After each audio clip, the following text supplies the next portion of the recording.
चलो क्विक, फटाफट आते हैं इस चैप्टर पे। फिर से वहीं से शुरू करेंगे। इस चैप्टर में हमने सबसे पहले क्या सीखा? इस चैप्टर में हमने सबसे पहले क्या सीखा? हमने सबसे पहले सीखा स्टैंडर्ड डेविएशन। ठीक है, स्टैंडर्ड डेविएशन का मतलब होता है एवरेज डेविएशन।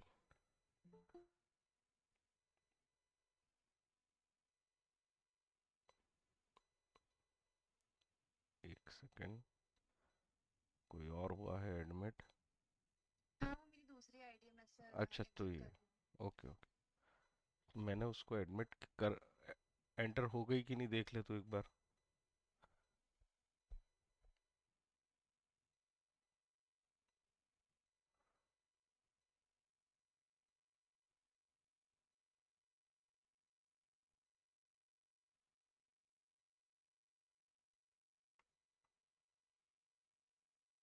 हम्म।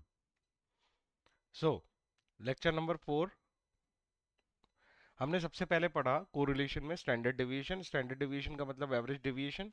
यहाँ पे डेविएशन का मतलब सिंपल है, actual data minus expected data. यहाँ एक्सपेक्टेड डेटा का मतलब होता है मीन। स्टैंडर्ड डेविएशन पूरी तरह से एक ही सेंट्रल टेंडेंसी पे बेस्ड है, उसका नाम मीन है। ठीक है ना, एक्चुअल माइनस एक्सपेक्टेड। तो वो जो एक्सपेक्टेशन होती है वो कौन सी लेके रखते हैं हम? एवरेज। किसकी लेके रखते हैं? मीन की। इसको ही हम डेविएशन बोलते हैं। और जब हम इसका एवरेज करने की बात करते हैं तो एवरेज तो हमेशा एक ही कंसेप्ट से होता है, वो है sum of all observation divided by number of observation. इसीलिए हम x माइनस एक्स बार की जितनी ऑब्जर्वेशन मिलती है सबको सम कर देते हैं, डिवाइडेड में नंबर ऑफ ऑब्जर्वेशन लगा देते हैं। तो क्या सर स्टैंडर्ड डेविएशन मिल जाएगा इतनी आसानी से? नहीं। इसमें एक छोटी सी प्रॉब्लम होगी। प्रॉब्लम ये होगी कि कुछ डेटा एक्सपेक्टेड वैल्यू के बड़े भी होंगे और कुछ छोटे भी होंगे। हमारे लिए तो सभी डेविएशन है, सभी डेविएशन है, तो कुछ पॉजिटिव वैल्यू और नेगेटिव वैल्यू मिलेगी, जिसको कंपनसेट करने के लिए हम स्क्वायर का इस्तेमाल करते हैं, मैथमेटिकल तरीका साइन को अवॉइड करने का। जब ये वैल्यू निकालते हैं हम, जब सम कर देते हैं स्क्वायर्स का, तो फिर ये स्टैंडर्ड डेविएशन की बजाय ये कहलाता है वेरियांस। और इस वेरियांस को अगर मुझे स्टैंडर्ड डेविएशन बनाना है तो मैं क्या करूंगा? मैं इस स्क्वायरिंग को नलीफाई कर दूंगा। और स्क्वायरिंग को नलीफाई करने का मतलब है x माइनस एक्स बार का ये जो समेशन था स्क्वायर का, इस पे रूट लगा देंगे, तो ये स्क्वायरिंग जो है ये नलीफाई हो जाएगी। तो ये जो था हमारा तरीका था स्टैंडर्ड डेविएशन का। इससे हमें एक रिलेशन पता चला कि वेरियांस को जब हम अंडर रूट कर देते हैं तो हमें स्टैंडर्ड डेविएशन मिल जाता है। एक बात हमने ये पढ़ी कि स्टैंडर्ड डेविएशन जो है उसका नोटेशन क्या है? सिग्मा। और वेरियांस को इसलिए हम क्या लिख सकते हैं? Sigma square. यहां तक किसी को कुछ पूछना है?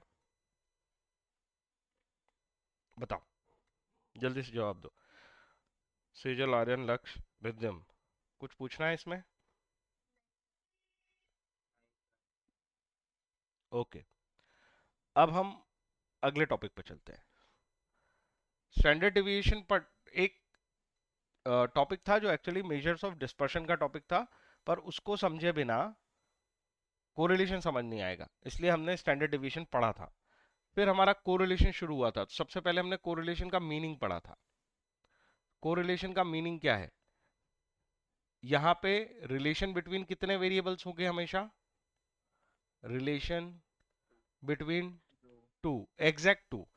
ना दो, दो से ज्यादा वेरिएबल्स के बीच में रिलेशन डिफाइन नहीं कर सकता कोरिलेशन, सिर्फ दो ही होते हैं। ठीक है, और क्या टू वेरिएबल्स के बीच में रिलेशन बोलना चाहिए मुझे, या between changes in two variables बोलना चाहिए? Changes in two variables. ठीक है ना, चेंजेस इन टू वेरिएबल्स। तो चेंजेस इन टू वेरिएबल जब हम निकालते हैं तो हमें क्या क्या सिचुएशन मिल सकती है? हम रिलेशन ढूंढ रहे हैं दो वेरिएबल में, सपोज एक्स और वाई। एक्स इंक्रीज होता जा रहा है 5, 10, 15, 20, वाई डिक्रीज होता जा रहा है 100, 80, 60, 40। ऐसे केसेस में जब हम यहाँ चेंज देखते हैं तो एक चीज, दो चीजें कंफर्म हो रही है। सबसे पहले तो बताओ, ये दोनों डायरेक्ट रिलेशनशिप बना रहे हैं या इनवर्स रिलेशन बना रहे हैं, एक्स और वाई?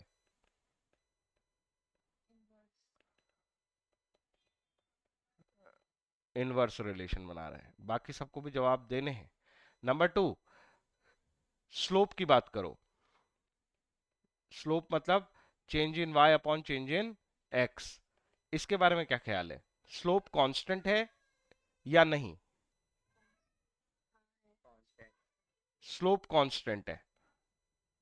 जब हमें रिलेशनशिप में ये दो चीजें पता चल गई कि यहाँ पे एक इनवर्स रिलेशन है और एक कांस्टेंट भी पता चल गया कि स्लोप कांस्टेंट है।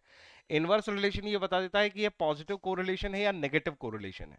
रिलेशन तो है पर पॉजिटिवली है या नेगेटिवली है? मुझे बताओ, इनवर्स क्या बताता है? नेगेटिव। ये एक नेगेटिव कोरिलेशन है। और ये स्लोप कांस्टेंट होना क्या बताता है? स्लोप कांस्टेंट होना का जवाब मिलेगा, क्या ये एक परफेक्ट कोरिलेशन है या परफेक्ट कोरिलेशन नहीं है?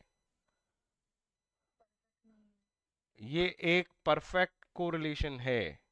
कांस्टेंट होने का मतलब है कि ये एक परफेक्ट कोरिलेशन है। तो हम दोनों को ज्वाइन कर दे तो मैं एक ही टर्म बोलूंगा, x और y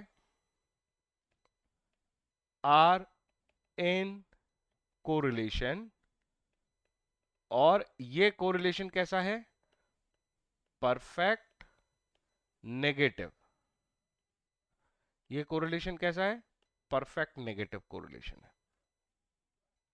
केवल इतनी सी बात ऑब्जर्व करके हम ये बता सकते हैं, दोनों के चेंजेस को ऑब्जर्व करके ये बता सकते हैं। बिना चेंज देखे ना हम ये बता सकते थे? क्या ये बताओ, चेंज बिना देखे हम क्या ये बता सकते थे कि ये इनवर्सली रिलेटेड है या डायरेक्टली रिलेटेड है? हमें क्या देखना पड़ा, इनवर्स है कि डायरेक्ट है उसके लिए? एक्स इंक्रीज होने पे वाई डिक्रीज हुआ या वाई इंक्रीज हुआ, right? Just a moment.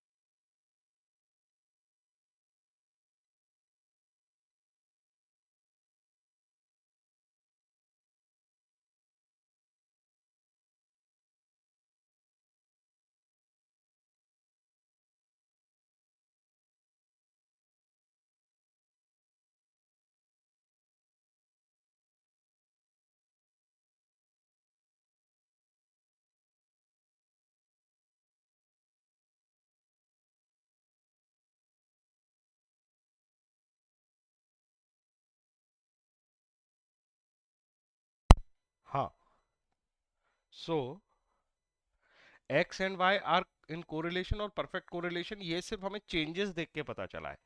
X बढ़ रहा था तो वाई कम हो रहा था, ये चेंज देखने पे पड़ा कि एक पता चला कि एक चीज बढ़ रही है और दूसरी चीज कम हो रही है। और ये भी चेंज देखने पे पता चला कि स्लोप कांस्टेंट है या नहीं। दूसरी चीज जो हमने पढ़ ली है ऑलरेडी, वो है methods of correlation. Methods of calculation. एक हमने पढ़ी है scatter diagram method, scattered diagram.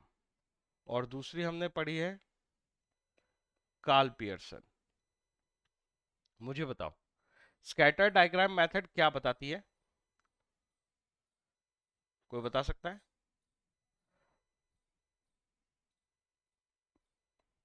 कोई बता सकता है? स्कैटर डायग्राम मेथड जो है, परफेक्ट है कि नहीं, नेगेटिव है कि नहीं, ये बताती है। हाँ, आर की कोफिशिएंट नहीं निकाल सकती, वो डिग्री ऑफ कोरिलेशन नहीं निकाल सकती, बस वो ये बता सकती है कि कोरिलेशन है या नहीं, और कोरिलेशन किस नेचर का है। Scatter diagram will only discuss whether there is correlation or not, और अगर कोरिलेशन है तो कौन से नेचर का है, नेचर ऑफ कोरिलेशन। लेकिन क्या नहीं बता पाएगी, but degree of correlation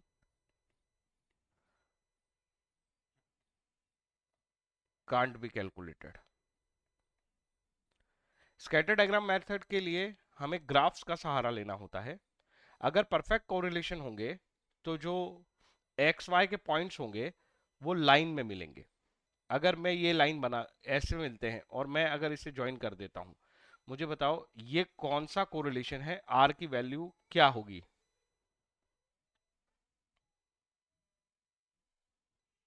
tell me. Minus. R की वैल्यू होगी -1। ये एक परफेक्ट नेगेटिव कोरिलेशन है।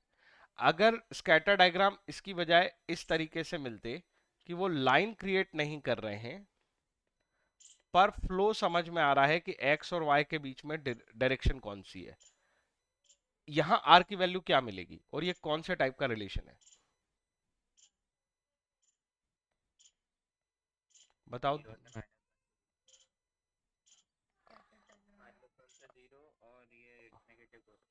यस, ये नेगेटिव कोरिलेशन है और यहाँ पे आर की वैल्यू लाई कर रही है -1 से 0 के बीच में, तो इसको ऐसे लिख दिया जाएगा। लेकिन एग्जैक्ट आर की वैल्यू क्या है वो ये नहीं बता पाता। ठीक है, इसी तरीके से हम पॉजिटिव सोच सकते हैं या जीरो कोरिलेशन सोच सकते हैं जहां पे डायरेक्शन नहीं बनेगी।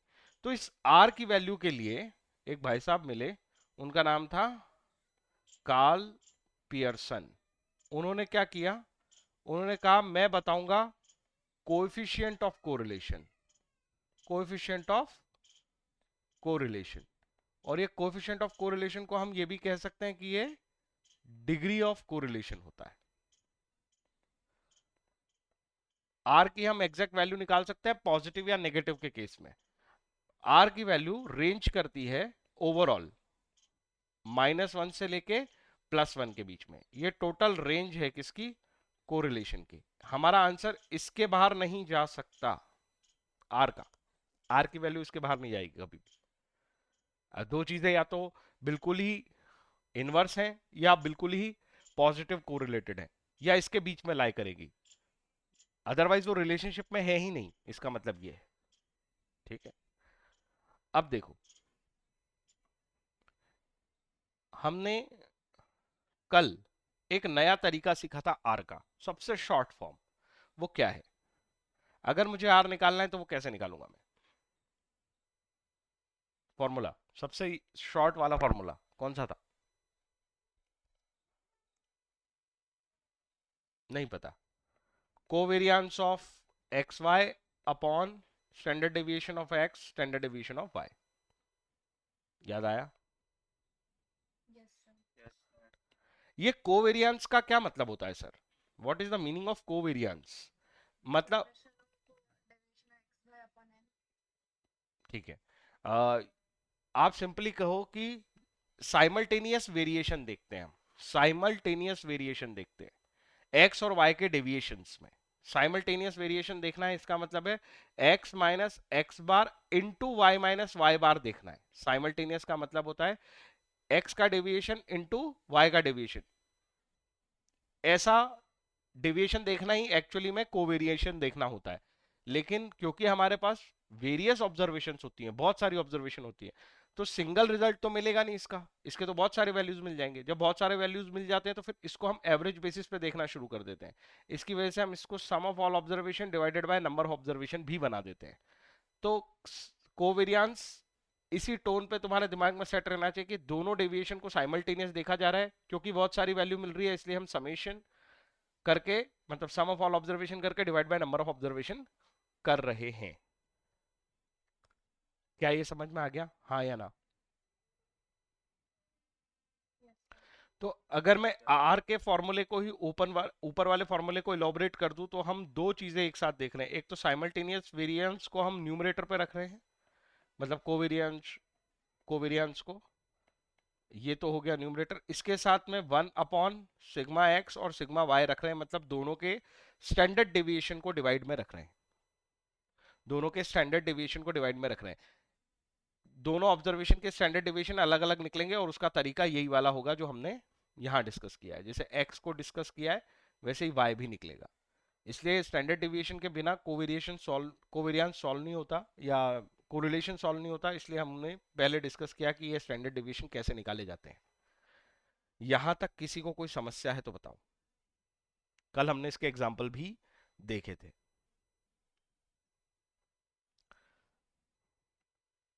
बोलो बोलो बोलो, मैं वेट कर रहा हूँ तुम्हारा। अब हम आगे बढ़ सकते हैं। तो देखो कितनी जल्दी रिवाइज हो जाएगा अगर एक बार ये टॉपिक समझ में आ जाता है तो। क्या ये टॉपिक अभी भी ऐसा लग रहा है कि ये बहुत क्रिटिकल है या कठिन है? कोई है ऐसा जिसको ऐसा लग रहा हो? सर। कल जहां तक फोटो भेजे थे उसके आगे के फोटो मुझे चाहिए। एग्जाम्पल जहां तक हमने कर लिया, क्या उसके आगे के फोटो भी भेज रखे हैं? मैं एक बार देख लेता हूँ, नहीं तो फिर आगे के फोटो भेज दो। हम्म,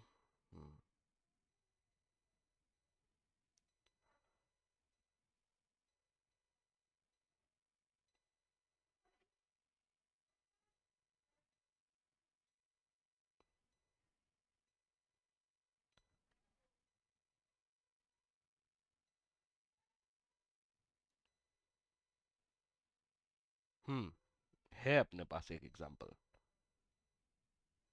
ये देखो, एग्जाम्पल नंबर 6। दो वैल्यूज दे दी उसने एक्स और वाई की, और हमसे कह रहा है कि आप कोरिलेशन कैलकुलेट करके बता दो। तो ठीक है, हम इस क्वेश्चन को ट्राई करते हैं। तुम्हारे पास एग्जाम्पल नंबर 6 है, फटाफट तुम वैल्यूज मुझे बताओ, हम इसको सॉल्व करते हैं। एक्स की क्या क्या वैल्यूज है बताओ जल्दी जल्दी।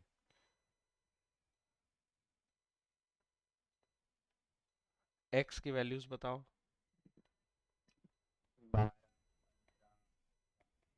12, 15, 18, आगे 21, 24,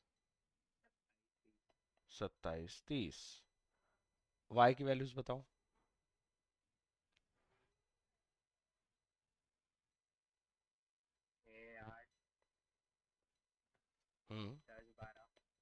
10, 12, 14, 16 और 18।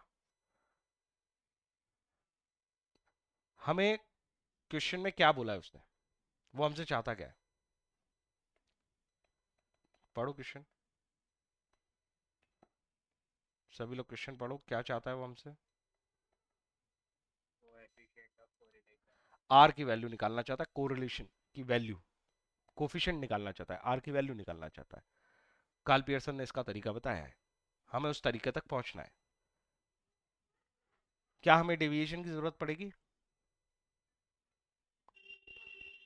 एक्चुअली में सर बस डेविएशन की ही जरूरत पड़ेगी। उसी डेविएशन को स्टैंडर्ड तरीके से निकालेंगे और उसी डेविएशन का कंबाइन डेविएशन निकालेंगे, मतलब प्रोडक्ट करेंगे।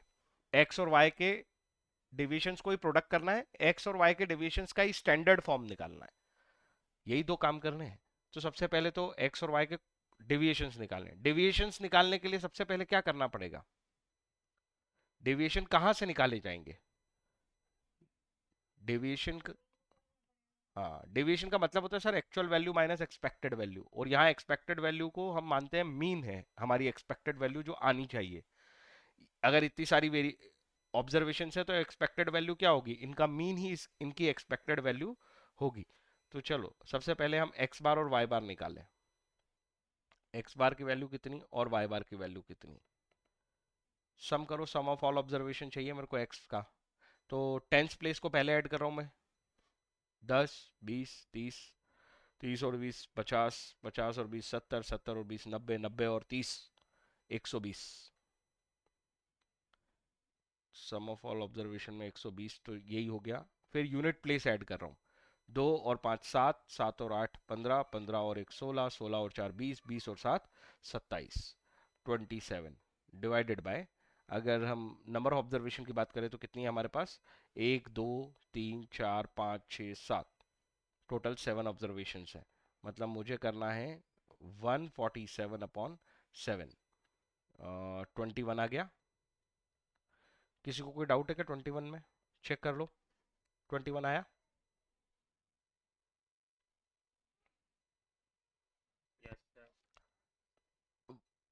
चलो y के लिए कैसे करेंगे? जैसे इधर प्लस किया था वैसे ही यहां से शुरू कर रहा हूं। 10 20 30 40 50, 50 तो यही हो गया। प्लस यूनिट प्लेस, 6 और 8 14, 14 और 2 16, 16 और 4 20, 20 और 6 26, 26 और 8 34, ये हो गया 84 मेरे हिसाब से। नंबर ऑफ ऑब्जर्वेशन तो सेम ही है, होनी भी चाहिए, नहीं तो कोरिलेशन निकलेगा नहीं। एक्स और वाई की नंबर ऑफ ऑब्जर्वेशन सेम होनी चाहिए। ये कितना हो गया 84 डिवाइडेड बाय 7, 7 1 जा 7, 7 2 जा 14। देखो वाई बार कितना आया है, 12 आया है। Yes sir. तो सबसे पहले हमने एक्स बार और वाई बार निकाल लिया। अब हम डेविएशंस निकाल सकते हैं, एक्चुअल माइनस एक्सपेक्टेड। तो एक्सपेक्टेड तो हम अब एक्स बार क्या लिखें, इसको हम लिख सकते हैं आराम से, कितना जो हमने निकाल रखा है 21, और y minus y bar that is y minus 12। शुरू हो जाओ। ये इसको शॉर्ट में तुम dx बोल सकते हो, इसको शॉर्ट में dy बोल सकते हो, सबको करना है, स्क्रीन पे दिख रहा है। 12 minus 21, -9। 15 minus 20, 15 minus 21 minus 6, 18 minus 21 minus 3। Deviation कुछ भी नहीं है, जीरो, क्योंकि expected value actual value same हो गई। 24 माइनस 21 3, 27 माइनस 21 6, और 30 माइनस 21 दैट इज 9। इसका सम करके कभी जीवन में कुछ नहीं मिलेगा, डेविएशन का सम करके हमें कभी जीवन में कुछ नहीं मिलेगा, क्योंकि डेविएशन पॉजिटिव वाले भी उतने ही इंपॉर्टेंट है जितने नेगेटिव वाले, इसलिए कैंसल आउट नहीं हो सकते, फ्रिजल आउट नहीं हो सकते, इनका नेगेटिव पॉजिटिव इंपैक्ट खत्म करना पड़ता है।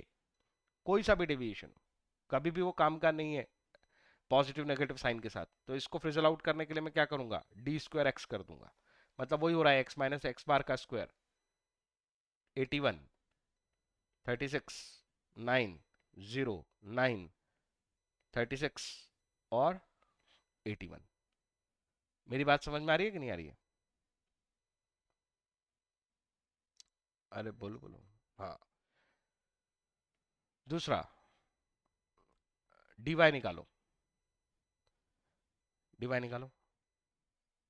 12 से डिफरेंस 6 और 6 minus 12 minus 6, 8 minus 12 minus 4 minus 2 0 2 4 और 6।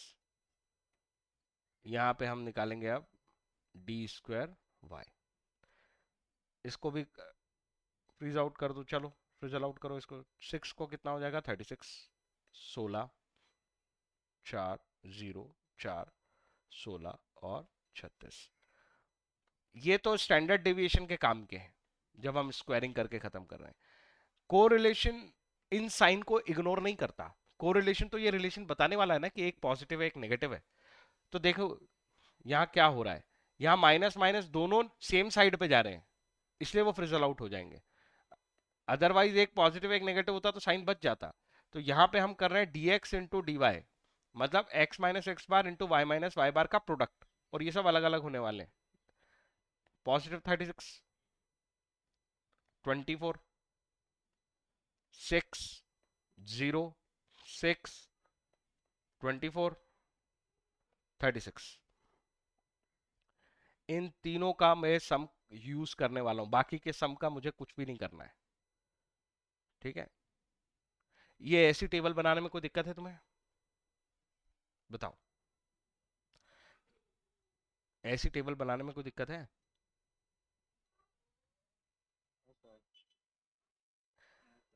चलो अब हम इनका सम करेंगे। सबसे पहले मुझे कोवेरियांस चाहिए, जो मुझे चाहिए वही करते जाओ, है ना। आर की वैल्यू चाहिए तो सबसे पहले इमेजिनेशन में ही आ जाना चाहिए कि मुझे covariance of x y upon sigma x sigma y करना है। और अगर मुझे कोवेरियांस ऑफ एक्स वाई चाहिए, इसका मतलब क्या चाहिए, प्रोडक्ट चाहिए था dx और dy का, डिनोमिनेटर में n, dx और dy का मतलब प्रोडक्ट का सम, प्रोडक्ट का सम मतलब कौन सा कॉलम, लास्ट वाला कॉलम चाहिए मुझे, हाँ या ना?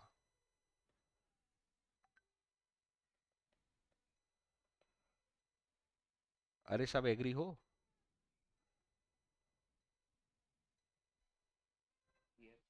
चलो ऐड करते हैं। पहले वाले को वही टेंस प्लेस वाला तरीका सबसे अच्छा होता है।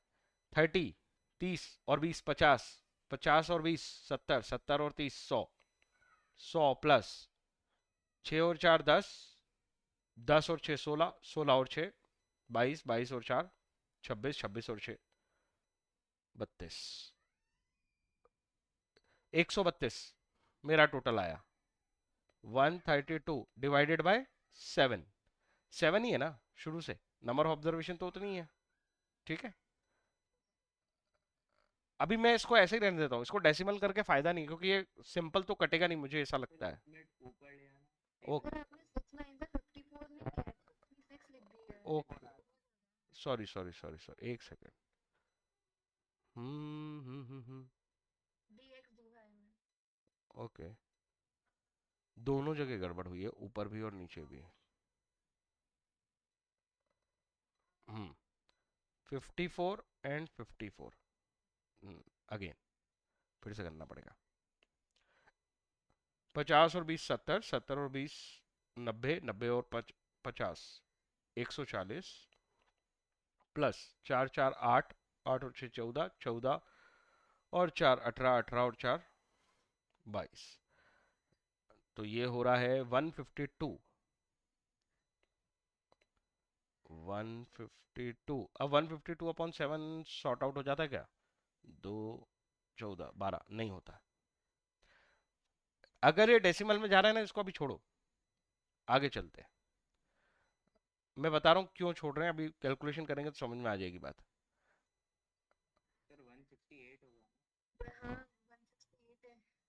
अरे यार, मेरे से 2 बार गलती हो गई आज, ऐसा कैसे हो रहा है?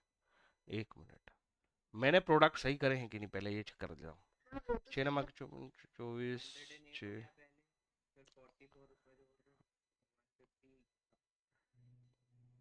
ओके 152 और 12। 12 है तो 168 है ना सर। ठीक है। 50 20 70, 70 और 20 90, 90 और 50, 90 और 50 140, फिर ये 4 4 8 और 6 14, 14 और 6 20, 20 और 4 24, 24 और 4 28। ओ, मेरी गलती है। 168, 168। क्या अब ये खत्म हो रहा है? हो रहा है। 7 दूनी 14, 7 चौक 28, 24 आ गया मेरा कोवेरियंस ऑफ एक्स वाई। आगे चलते हैं, मुझे सिग्मा एक्स और सिग्मा वाई चाहिए। पहले मैं सिग्मा एक्स की बात करता हूँ। सिग्मा एक्स सीधे निकलेगा नहीं, पहले सिग्मा स्क्वायर एक्स निकाल लेते हैं। सिग्मा स्क्वायर एक्स, देखो जरा क्या आ रहा है। सबसे पहले तो सम चाहिए मुझे डी स्क्वायर एक्स वाला, एक्स माइनस एक्स बार का स्क्वायर। 80 30 110, 110 और 30 140, 140 और 80 220। आगे चलो, 1 7, 7 और 9 16, 16 और 9 25, 25 और 6 25 और 6 31, 31 और 1 32, 252, 252 डिवाइडेड बाय 7, 21,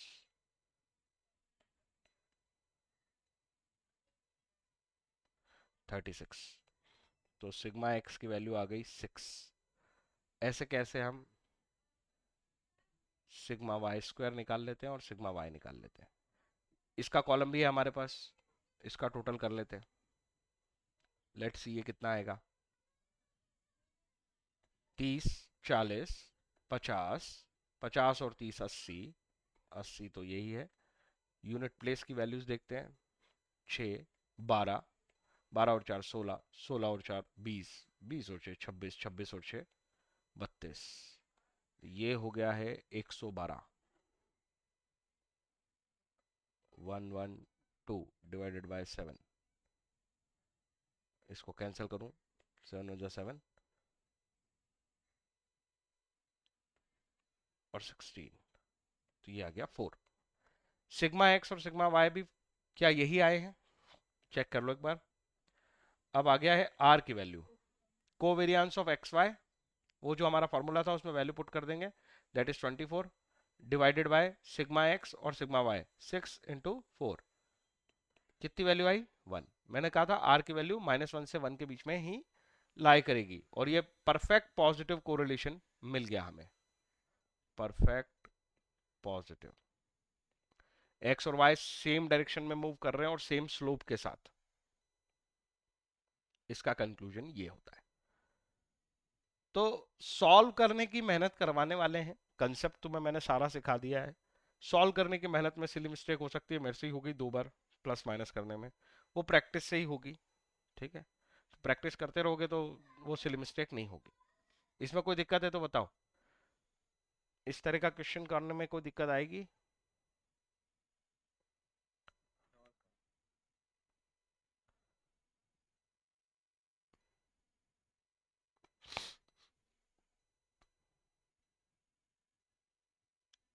हम्म।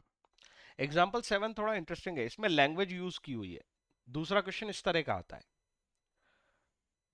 सब लोग पढ़ेंगे। Example 7, calculate coefficient of correlation from the following data. वो बोल रहे कोफिशिएंट ऑफ कोरिलेशन निकाल के दिखाओ इस डेटा से। पहला देते हैं वो, sum of square of deviation of x values from mean. इसका क्या इंटरप्रिटेशन है तुम्हारा? इंटरप्रिटेशन बताओ।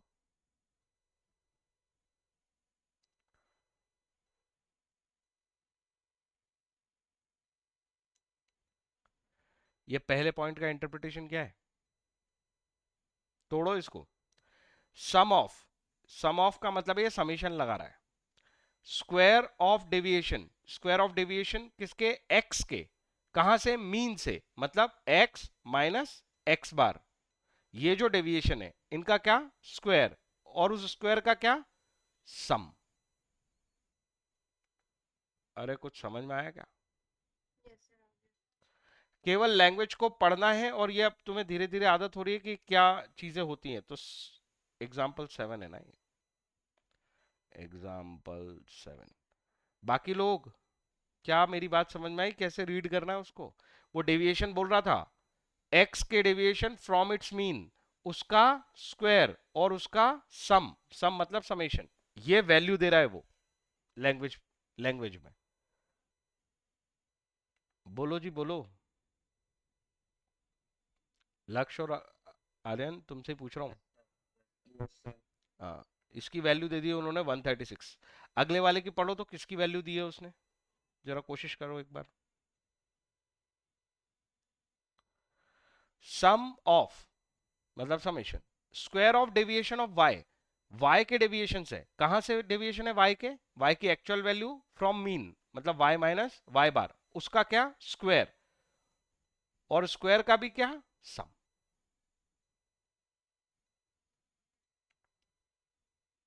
अरे बहुत कठिन है क्या? तो बताओ। नहीं सर। ये ये इसकी कितनी वैल्यू दी है उसने? 138। 138। आगे चलते हैं, और क्या दिया उसने डेटा में अपने को? सम ऑफ प्रोडक्ट, फिर से लिखा है सम ऑफ मतलब समेशन लगा दिया। किसका समेशन चल रहा है देखना? Product of deviation of x and y. Product of deviation of x and y मतलब एक्स माइनस एक्स बार और y minus y bar. Deviation of x and deviation of y का product, x minus x bar y minus y bar from their means, वहीं से तो हमने देखा है। और सम ऑफ प्रोडक्ट करना है। चलो, ये कौन सी वैल्यू दी है बताओ? ये उसने न्यूमरेटर दे दिया है उसका, ईयर का सम ये फॉर्मूले का। हाँ, ये वैल्यू दे दी है। इसको अपन शॉर्ट में dx dy इंटू डी भी बोल लेते हैं। वैल्यू कितनी है इसकी? 122। 120। 122। और क्या दिया है इसने? मेरे पास फोटो यहीं तक है, आगे देखो तो और क्या दिया है उसने? बस इतना ही दिया हुआ सॉल्यूशन। नंबर ऑफ ऑब्जर्वेशन तो चाहिए पड़ेगी ना बॉस। नंबर ऑफ ऑब्जर्वेशन के बिना कैसे खत्म कर दिया इसने? एक सेकेंड ना।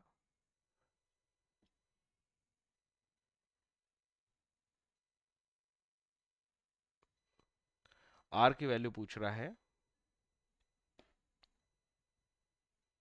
सर उसका फॉर्मूला ही अलग है, उसने नंबर ऑफ ऑब्जर्वेशन पिछले वाले में भी नहीं यूज की। नहीं, वो इसलिए यूज नहीं कर रहा है कि वो कैंसल आउट कर रहा है उसको। वो फॉर्मूला अलग नहीं है। अरे लक्ष्य, मैं तेरे को बताता हूँ उसका फॉर्मूला। उसने नोटेशन बदले हुए हैं बस। जैसे वो जिसको x और y लिख रहा है, ऊपर टेबल में देख x किसको लिख रहा है, वो x माइनस, नहीं x माइनस एक्स बार को ही लिख रहा है, हाँ वही मतलब, वो x उसको x बोल रहा है, small x, capital x minus capital x बार को स्मॉल x, तो अपने फॉर्मूले में भी वही रहता है। उधर वो एज इट इज उधर यूज कर रहा है, दूसरा y भी ऐसे ही यूज कर रहा है। n का और ये जो डिनोमिनेटर है इसमें वो n का इस्तेमाल क्यों नहीं कर रहा है, मैं इसका रीजन बता देता हूं। जब हम ये फॉर्मूला लिखते हैं r का, ये मैंने हालांकि कल या परसों के लेक्चर में डिटेल में डिस्कस किया था, क्योंकि वो ऐसा यूज करता है, मुझे पता था, y माइनस वाई बार, वो था मैथ्स को थोड़ा मतलब मैथमेटिकली उसको थोड़ा सा सॉल्व कर रहा है। ये n लगाते हैं अपन, ये कोवेरियंस हो गया, हाँ या ना, पहले तो ये बताओ। यस। हाँ, सर। इसके बाद वो कहता है कि हम स्टैंडर्ड डेविएशन यूज करेंगे। स्टैंडर्ड डेविएशन को अगर मैं फॉर्मूला फॉर्म में लिख दूं, अभी अपन ने ऊपर पढ़ा है, x माइनस एक्स बार का स्क्वायर, इसका करता है वो summation upon n into standard deviation of y, x minus x bar का, sorry y minus y bar, summation y minus y bar का स्क्वायर अपॉन n, यही है ना standard deviation, standard deviation of x और standard deviation of y। अब मुझे एक बात बताओ, यहाँ पे मल्टीप्लाई लगाए है ना, और ये रूट एन है, ये भी रूट एन है, अगर मैं इसको थोड़ा सिंप्लीफाई करके लिखूं तो तुम मुझे बताना कि क्या मैं सही लिख रहा हूं। अगर मैं इसको ऐसे ना लिख के ऐसे लिख लूं और इन्हें भी रूट एन और रूट एन कर लूं तो चलेगा, या कोई दिक्कत है? No sir.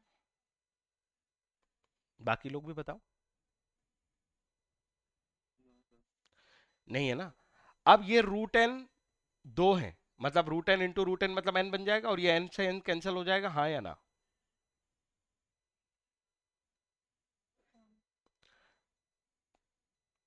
अगर हम ऊपर वाले क्वेश्चन में देखें और यहां देखें तो इसलिए वो एन नहीं दे रहा, बिना एन के एक्सपेक्ट कर रहा है कि सॉल्व कर दो। Are you getting my point? क्या ही समझ में आया या नहीं आया? मैंने तुम्हें कहा था वो मैथमेटिकली इसको थोड़ा बहुत एडजस्ट कर सकता है, लेकिन क्या मुझे बताओ, ये 136 यूज कर पाओगे x माइनस एक्स बार का स्क्वायर? इसको क्या करना पड़ेगा, इसको रूट में लेना पड़ेगा। भी कैलकुलेशन अभी रुको यार, इतना घबराते क्यों,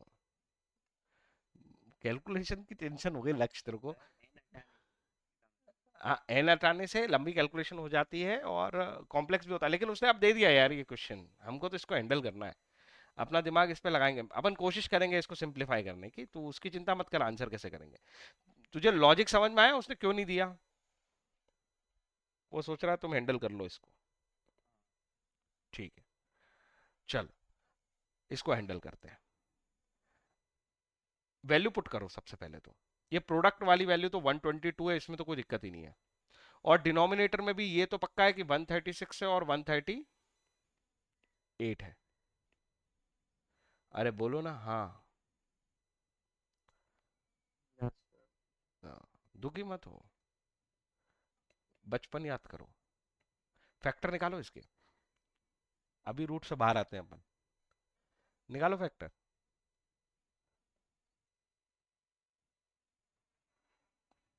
याद आ रहा है कुछ? एलसीएम कितने मल्टीपल से मिलके बनाए ये, वो कर रहा हूं मैं।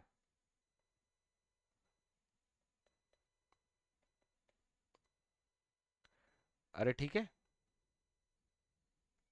136 का हिसाब ठीक है कि कुछ गड़बड़ है, देखो चेक करो। सही है। 138 पे करो, 138 पे करो, 69 3 से जाएगा, 2 और 3 23।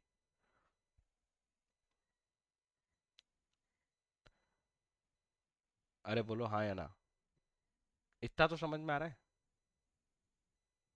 Yes sir.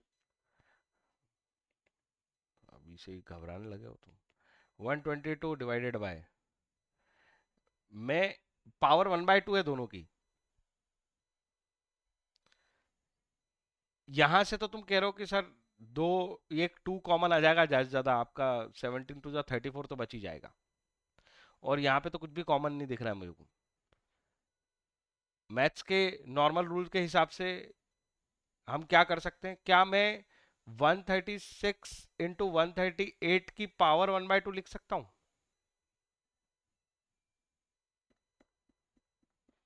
बोलो बोलो बोलो, कैन आई डू सो?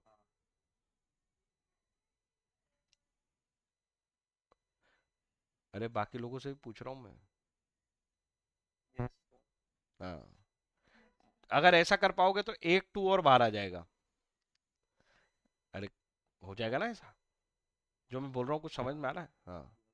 हाँ, तो एक 2 और बाहर आ जाएगा, बाकी फिर बचेगा ये 69 और 17। इसको तुम रूट के बाहर कैसे लाओगे? कल मैंने एक हिट एंड ट्रायल सिखाई थी, वो क्या है? वो क्या है? सर 23 बचे हैं कि क्या बचे? नहीं, देखना, मैं इसको कर ही देता हूँ, लिख ही देता हूँ। ये ले, 2 इंटू 3 इंटू 23। अब ये 23 और 3 इंटू 23 लिख के फायदा नहीं, क्योंकि ये बाहर आने नहीं वाला है। मैं इसको आराम से 69 नहीं लिख रहा हूँ। समझ रहा मैं क्या कर रहा हूँ? 2 इंटू 2 इंटू 2 इंटू 17।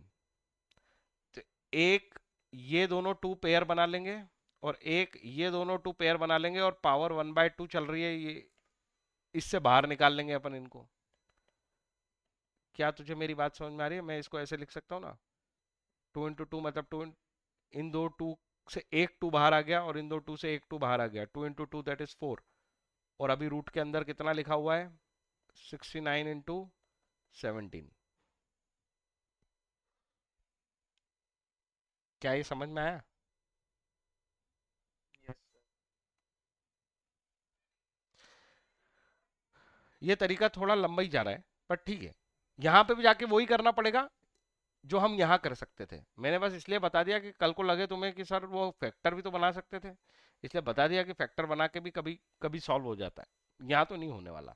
तो यहाँ जो चीज अप्लाई करे वो अपन 136 और 138 के लिए भी अप्लाई कर सकते हैं। यहाँ पे भी तो इन दोनों के लिए वही अप्लाई करनी पड़ेगी, वो है हिट एंड ट्रायल। कल मैंने हिट एंड ट्रायल की बात की थी। चलो आज कोशिश करो। तुम्हें लग रहा होगा वो बहुत कठिन काम है, पर वो कठिन काम नहीं है। यहीं करवा रहा हूँ मैं कोशिश। सपोज ये कुछ सॉल्व करते ही नहीं, ब्लैंक हो जाओ, और 136 पे ही बताओ ये किसका स्क्वायर होना चाहिए।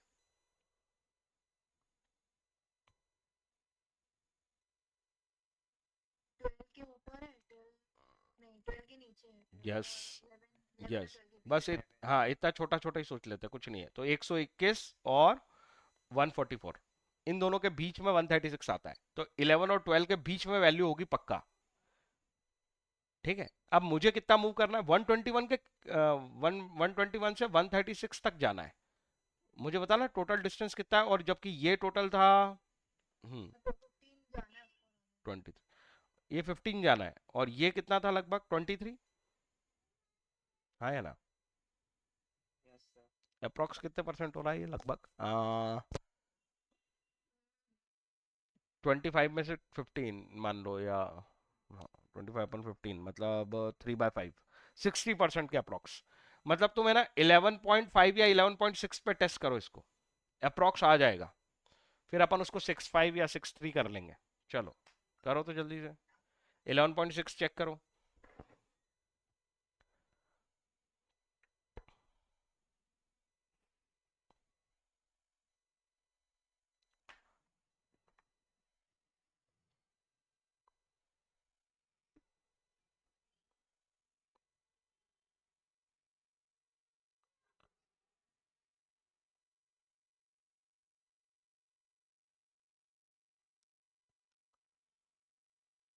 134.56 करके आ रहा है। 134.56 मतलब बस ये 6 to 5 पे आंसर होगा पक्का, या 6.3 पे आंसर होगा। तो you can write it as 6 to 5, no दिक्कत। बाकी लोगों ने ट्राई नहीं किया? बुक वाले ने 137 दिया। 1 1 137 अकेले 136 का? नहीं, जो रूट न- करके आंसर ला रहे हो ना, एक्चुअल 137 122 अपॉन 137। एक सेकेंड। अच्छा अच्छा अच्छा अच्छा, हाँ हाँ, बुक वाले ने और अच्छी होशियारी मारी है, बढ़िया है।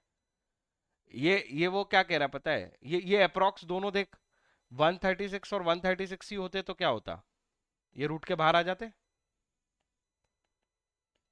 ऐसा होता। यहाँ पे बस 136 और 138 लिखा है, उसने अप्रोक्स निकाला है ये 137 रूट के बाहर, ये दोनों वैल्यूज से उसने 137 रूट के बाहर अप्रोक्स करके निकाल लिया है। सपोज ये दोनों 138 होते तो भी 138 रूट के बाहर आ जाता, ये दोनों 136 होते तो 136 रूट के बाहर आ जाता। ये दोनों एक नंबर आगे पीछे हैं, उसने क्या किया है, एवरेज बाहर निकाल दिया रूट के, 136 और 138 का एवरेज 137 बाहर निकाल दिया। इट कैन बी डन, वो वैल्यू बढ़िया थी इसलिए ऐसा हो सकता है, बिल्कुल हो सकता है। अदरवाइज ये तरीके से भी लगभग हम वहीं पहुंचेंगे। अभी ये नहीं होते ऐसे तो क्या करते तो, अरे कुछ समझ में आ रहा है, वो मैथमेटिकली प्रूव भी हो जाएगा जब तुम 136 इंटू 138 का मल्टीप्लाई करोगे और 137 का स्क्वायर करके देखोगे तो अप्रॉक्स वैल्यू सेम मिलेंगी तुम्हें। So it's a good technique, ये फॉलो कर सकते हैं डेफिनेटली। अरे बाकी लोगों को समझ में आई क्या? नहीं तो ये तो है ही अपना रामबाण, फिर ये जो सिखा रहा हूं मैं, हिट एंड ट्रायल, इससे भी पहुंच ही जाओगे लगभग। एक बार इसके लिए कर लोगे, अगली बार ये जब तुम सॉल्व करोगे ना, और मैं बताऊं इसका आंसर भी ये 11.625 के आसपास ही, मतलब ये भी 11.625 ही के आसपास आता। और तुम देखो 11.625 11.625 लगभग लगभग 137 के आसपास ही बनाएंगे। इससे भी सॉल्व करते हैं ना, 138 के लिए भी सॉल्व करते हैं तो कोई खास अंतर नहीं पड़ता। मैं इतना ही बताने वाला था, और ये भी अप्रॉक्स इन दोनों के बीच में ही पड़ता, तो ये 137 ही बनाएंगे ये दोनों मिलके अप्रॉक्स। सो इसके बाद का तो हिसाब इजी है। चलो सब जल्दी से सॉल्व करके बताओ, तो 122 को सॉल्व करो 137 से, कैसे करोगे?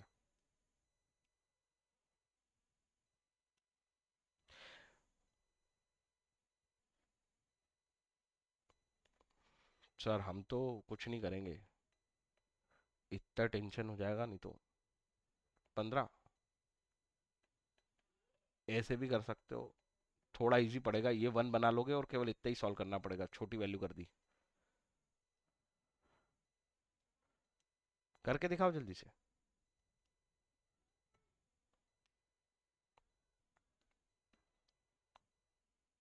कुछ से आलस आ रहा हो तो मेरे को बोलते जाओ क्या करना है, मैं कर देता हूँ।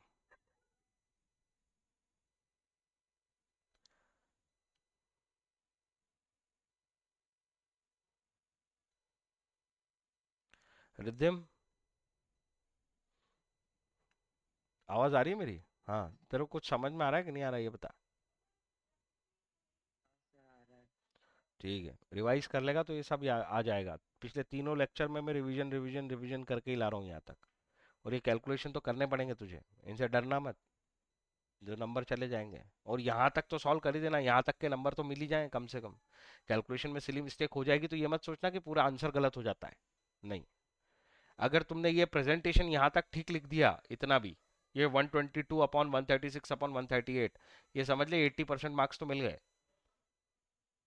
ये तो बाकी के लिए है, कोई एक आध नंबर की कैलकुलेशन कर पाए कि नहीं, बाकी लोगों को भी बोल रहा हूँ, इससे फ्रस्ट्रेट होके इस टॉपिक को ये मत समझ लेना कि अरे यार ये बहुत कठिन है, नहीं। 80% मार्क्स तो यहीं मिल गए थे तुम्हारे डेटा इंटरप्रिटेशन और इस तरह से इसको लिख लेने पे। तो इसके आगे अगर कोई सिली मिस्टेक रह जाती है तो पूरे नंबर नहीं कटेंगे, ठीक है।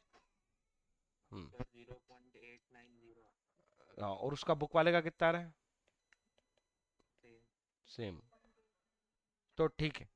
तो ये इस तरीके से सॉल्व हो जाएगा। सारे क्वेश्चन ऐसे नहीं होते, अभी पिछले क्वेश्चन किया अपन ने वो ऐसा था क्या सेम? कितनी आसानी से रिजॉल्व हो गया वो, 1 वैल्यू ले आया। और तुम देखोगे मैक्सिमम बुक में 80 टू 90% क्वेश्चन आसान ही होने वाले हैं, किसी किसी क्वेश्चन में वो इतना दिमाग लगवाएगा। और ये अच्छी ट्रिक है, इसको मार्क करके रख लो और लिख के रख लो उसने करा क्या। 136 और 138 जब डिनोमिनेटर में थे तो उसने एवरेज निकाल दिया इनका 137 रूट के बाहर। क्योंकि अगर ये एग्जांपल लिख सकते हो कि अगर ये दोनों 136 इंटू 136 होते तो ये 136 बाहर आता, और ये अगर 138 होते तो 138 बाहर आता। वो दोनों के बीच का वैल्यू उसने बाहर निकाल दिया, 137। ठीक है, मार्क कर लो इसको।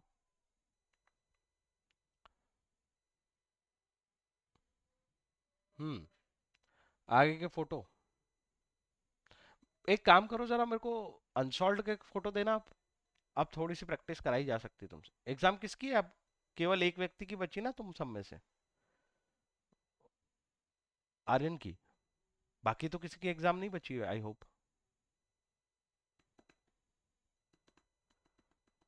आर्यन तेरा ही पेपर है ना अब बस, 8 तारीख को, जहां तक मुझे याद है। 7 तारीख को, हाँ मंडे को। मंडे है ना 7 को। हाँ। हाँ। बाकी तो किसी का है नहीं, तो आज तो होमवर्क हो ही सकता है, कोई दिक्कत नहीं है। फोटो भेज जरा अनसॉल्व का।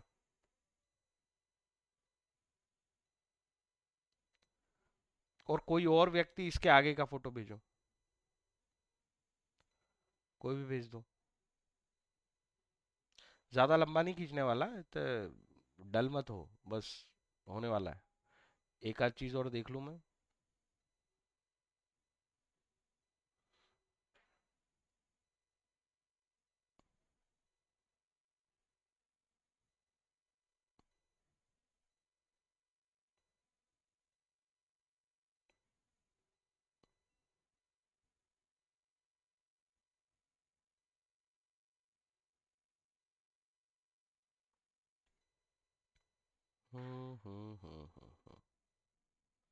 किसी के भी फोटो नहीं आए हैं अभी तक।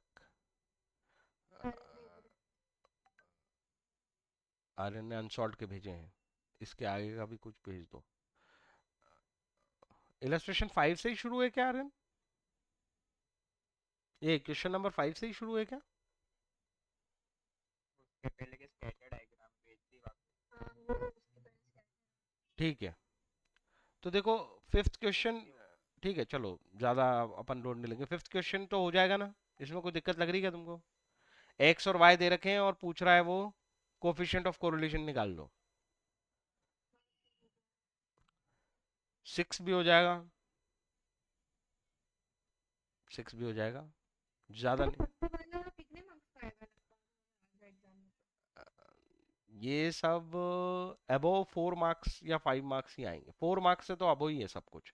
अगर बिल्कुल सिंपल कैलकुलेशन वाला डेटा होगा ना तो 4 मार्क्स, और अगर अच्छे क्वेश्चन अच्छे कैलकुलेशन वाला डेटा होगा तो 6 मार्क्स। कोरिलेशन का क्वेश्चन अच्छे नंबरों के लिए आता है।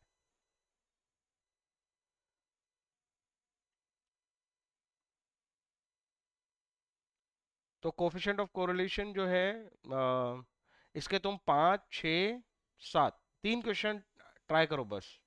आज 3 ही दे रहा हूँ। नहीं, वो वहाँ का फोटो भेजा है कि नहीं भेजा अभी तक तुमने? मैं वो देखता हूँ आगे क्या है।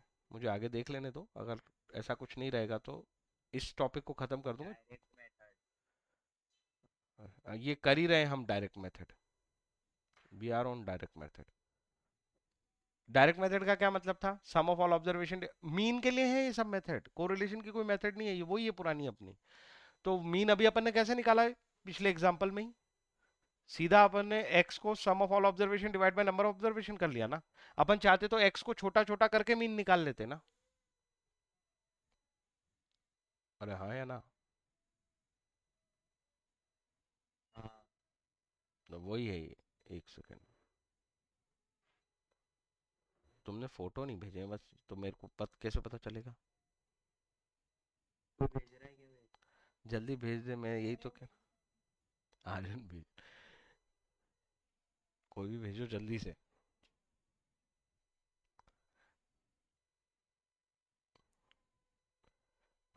ये सब रिकॉर्डिंग में तुम देखोगे तुम ही बोर होगे, मेरे को क्या मैं 2x पे देखती हूँ इसमें कवर हो जाता है। है। ठीक स्किप करके देख ले। है, हाँ स्किप करके देख लो। इलस्ट्रेशन एग्जाम्पल नंबर 9 भेजा तूने मेरे को, कि उसके अलावा भी भेज? रीडिंग एक, एक 8 भी है, 1 मिनट। वो तो वैसा ही है जिसका क्वेश्चन पहले था। हाँ सब वैसे ही हैं, अब तुमको सब वैसे ही लगने वाला है। ये एक नया, ये जो फॉर्मूला है ना, एक फॉर्मूला मैं ये सिखाने वाला हूँ, यही वाला जो ये दिख रहा है ये इनका, n into summation x y minus summation x summation y upon this, ये लंबा सा, ये कल याद करा दूंगा मैं तुमको। और उसके अलावा तो वो वही है जो मैंने अभी सॉल्व करवाया तुम्हें। तो ठीक है, यहीं छोड़ रहा हूँ मैं इसको, कल करेंगे इसको। पर अभी लेक्चर खत्म नहीं हुआ, सबकी एग्जाम खत्म हो जाने की बधाई हो। हाँ, एक सेकंड में इसको रिकॉर्डिंग रोक दूं, क्योंकि आगे रिकॉर्डिंग का कोई काम नहीं है।